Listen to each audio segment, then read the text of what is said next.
Well, that's me. What do you know? Hello. First of all, great job to Z Prime, City of the Future. This is fascinating to me, so let's give a round of applause to them. Yeah, this is really enjoyable. And I'm buttering them up because I have 15 minutes to give this talk, and as I was prepping for it and going over my slides, I realized I have about 40 minutes of content. So I'm going to try to fly through this as quickly as I can, glossing over some of the less relevant stuff for this audience. But that's me, and I like to splash this slide up because I don't have any cards, and so if after the talks people come up to me and give me cards, feel free to take a picture of this.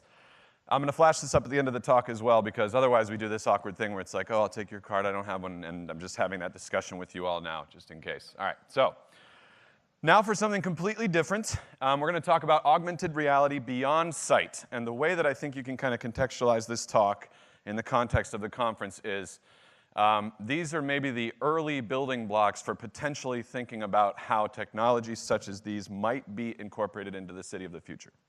There you go.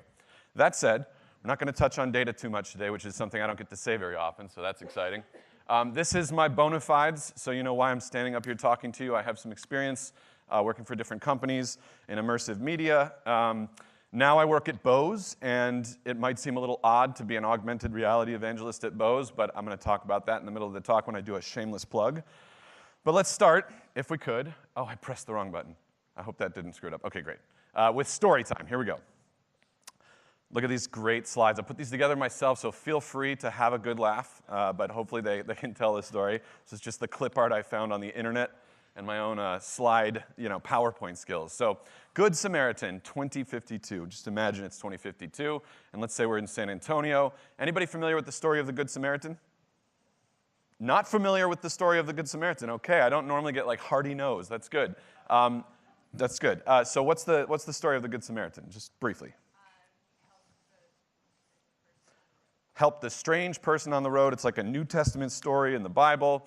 Basically, there are rival tribes. This guy gets beat up by a rival tribe, gets left on the side of the road, and he's dying. And all these other people from different tribes, not his, are passing him by and looking at him and saying, oh, that's not one of ours, so I'm not going to help him. And then a random person from another tribe comes and helps and saves him, essentially, gets him to, I guess, the equivalent of a hospital, a hospice of some sort, or an inn, where he can lick his wounds. And it's kind of a harsh parable if you think about it, but the bar is really low, right? Like, if you have to struggle to find somebody who will help somebody dying on the side of the street. But the point is, you should do kind things to strangers when you can because it benefits everybody. All right, so much less extreme version of that. Let's call this person Sarah. So Sarah's walking down the street in San Antonio. She just got done hanging out with her friends. They had a few drinks. They were relaxing, and she's just glowing inside. So she's thinking about that. And suddenly, she's walking down the street, and she realizes she doesn't know where home is. She's a little lost. She's unfamiliar with the area. She's not sure where she is on the street she's on.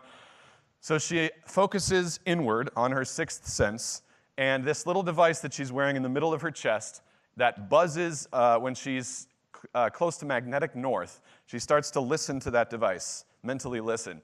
And when it becomes a constant thrum, she knows in what direction she needs to go. Okay, so she needs to go left at this next street, and she's on her way home. So she turns left, she goes down the street, and she sees a sign for a hotel. This is literally like the only half-lit-up hotel sign I could find on the internet. Part of the words are not lighting up, so the TEL, let's say, are not lighting up. So she says, you know what, I'm in a good mood. She's still in a good mood from hanging out with her friends. I'm going to do a good deed, hence the Good Samaritan, for the night, and I'm going to help this person out. So she calls up, look at this. You ready for this? Ooh. She calls up a holographic image of the architecture of the code that's running that sign, because it's on the city's grid and it's publicly available. And she notices that there is a particular, maybe cylinder, that has a data leak in it. So she goes and she grabs a shape out of the toolbox that means something contextual to her, fits it in there, and the leak stops. She twists it, press start, closes it, and the sign lights up completely. I don't have that one because there's not a version of this clip art with this sign fully lit up. So she goes back home. Look at this. This is my crown jewel right here. Wait for it. Wait for it. She goes back home, and she thinks, okay, it was a good night. I hung out with friends. I did a good deed. And now I'd like to turn the light on and do some reading before I go to bed. So she lifts her hand like this, and the light turns on. Look at that. That was awesome, right? Come on. And then she sort of adjusts it down with a slight gesture. No words necessary. And then opens her e-reader, whatever it is. We can probably assume it's still a Kindle in 2052. And she reads. And that's the end of that story. So what if I told you that all of that technology I just described is available in some rudimentary form today? Far be it from us having to wait till 2052. So it's true. Back in 2015, there was a researcher from a university in France, Frank Sherman. I want to make sure. Schumann. I always add an R in there.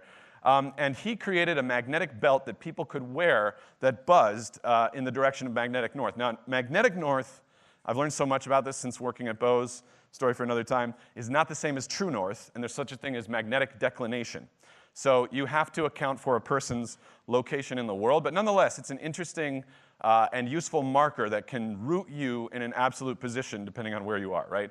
And so he put these as an experiment on people, 3 different groups of people. People who were sighted, meaning can see, people who were born blind, and then people who went blind later in life. And of the 3 populations, the people who were sighted and went blind later in life were able to use this in combination with an internal map, which they used to navigate and wayfind in the world, which the non-sighted people didn't. They were using landmarks, so like, turn left at the big tree, turn right 2 streets after that, that sort of thing, instead of like, turn left to go north, and then in 3 miles, turn right, right? So the people who thought spatially in terms of having a mental map were able to use this to develop almost a 6th sense of what direction they were in. So they could tell you, oh, I'm facing east right now, which I have no idea if I am. I haven't worn one of these. And so even after they took it off, they kind of had this tingling 6th sense. So the image I showed you was actually this thing. In 2016, someone tried to productize such a device, and it's tried to make it look cool with a guy flexing, right? I don't think this product's available anymore. I looked it up, but nonetheless, this was done in 2016, and you could just put it on your chest, and it would buzz in the direction of magnetic north. That's it.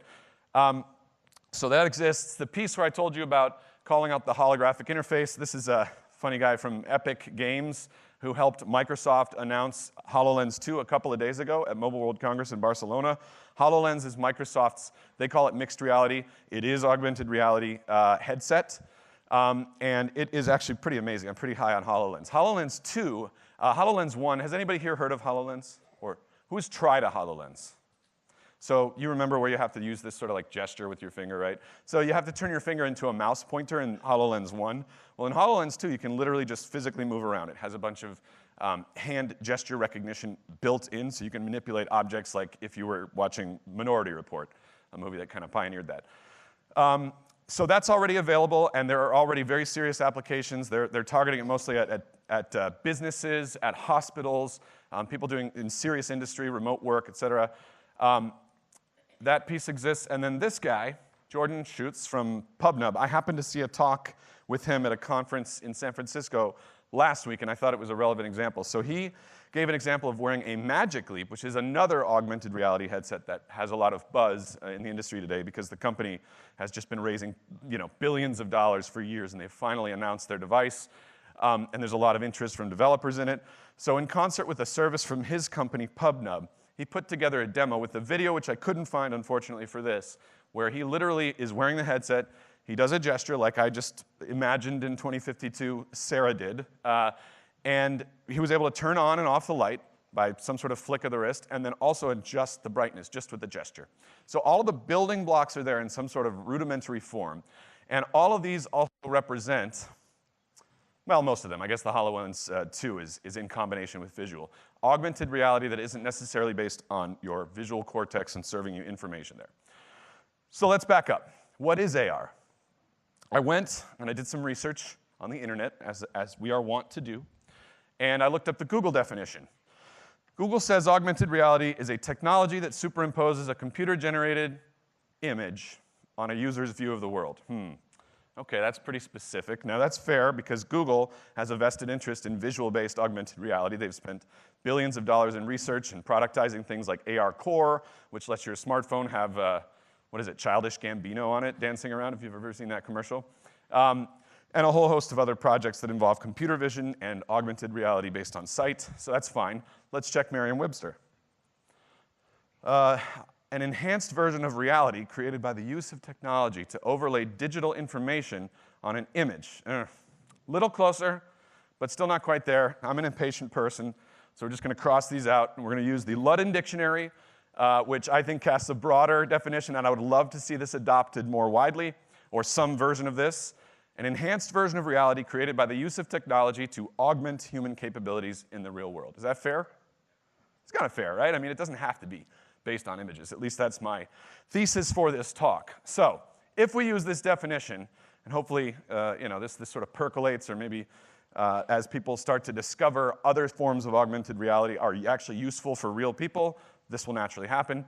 But it is true that today, augmented reality is mostly visual. And when we're talking about visual augmented reality, because I want to give you something of benefit, we're talking about computer vision. So computer vision is, some people consider it, and I'm one of these people, a form of artificial intelligence because it shares a lot of traits with the main form of artificial intelligence that is actually used today called machine learning. Anybody heard of machine learning? Yeah. So computer vision shares a lot of traits with machine learning. And you can read the definition yourself. In the interest of time, I'm going to fast forward. So Magic Leap, which I mentioned earlier, this is what it looks like. Kind of interesting.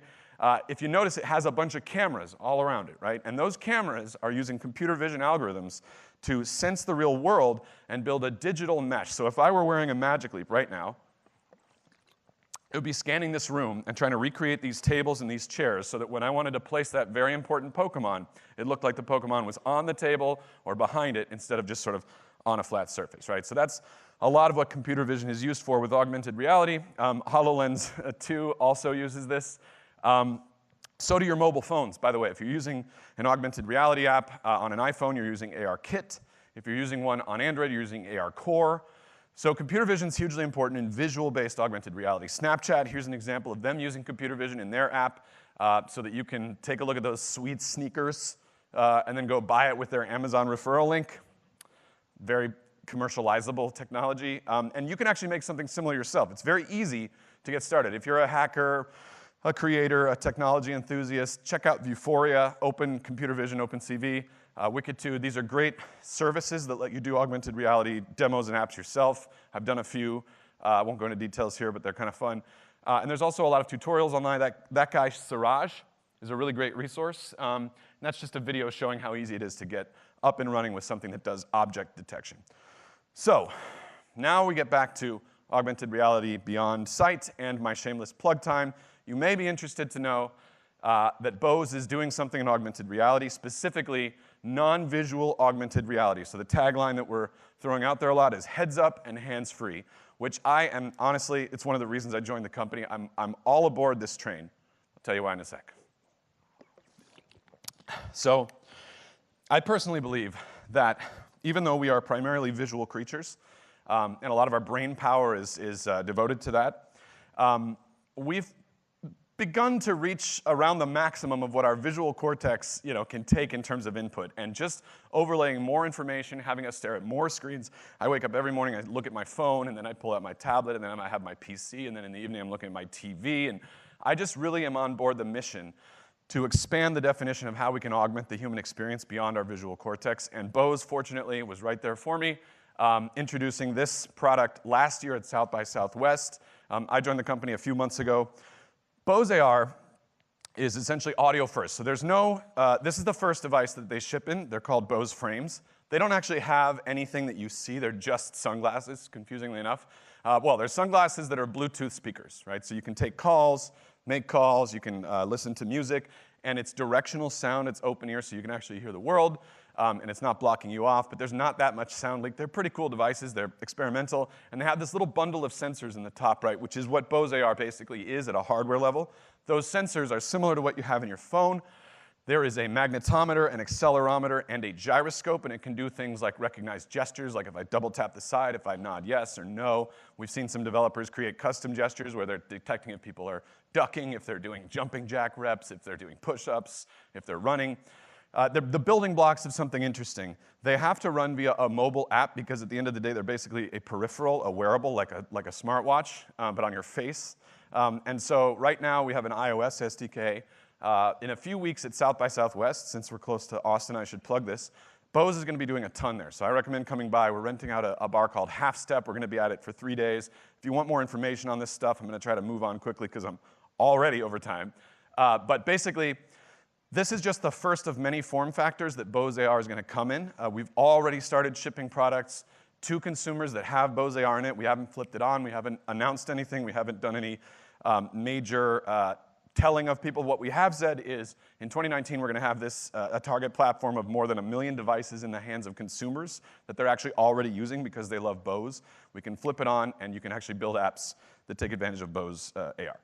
So there's a developer platform. Right now we support Android, iOS, and Unity. Moving on quickly from that. Bottom line, because I'm over time, augmented reality should be in the service of the growth of human potential, and we limit that potential when brilliant people like yourselves planning the future of smart cities, only limit it to the visual. I think we have so much more that we can begin to think about. I hope the story at the beginning helped ground that a tiny bit and what a good version of that, not dystopian, might look like. But it's been a pleasure. Oh, final prediction, okay. I love this part. Who's familiar with Winnie the Pooh? Okay, so imagine you're at some charter school, or your child is going to a charter school, and that school has decided to adopt the, is it Disney? Disney, right? Disney owns Winnie the Pooh? I just assume they own everything. Okay, they decide to adopt the Disney educational package, and that comes with a virtual buddy that the students can interact with at home who helps them complete their homework in the form of one of their favorite characters, in this case, maybe Winnie the Pooh. Little Johnny there, little Billy, whatever, I just assume those are their names, take this guy home.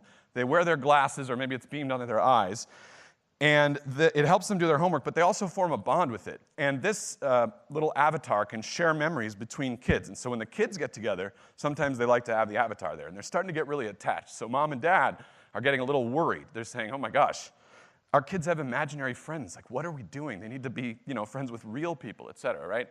And so the kids are going to grow up, this is basically my thesis, with a much bigger digital divide between the previous generation, maybe it's the millennials or Gen X, than we have with our parents, which is saying a lot considering all the changes that have come down the pike the last 50 years. So I think it's going to be really interesting as the next generation comes up with a different definition of what's real, and we start to become the crotchety old people that are like, if you can touch it, it's real. If you can't, it's ethereal, right? So that's my prediction.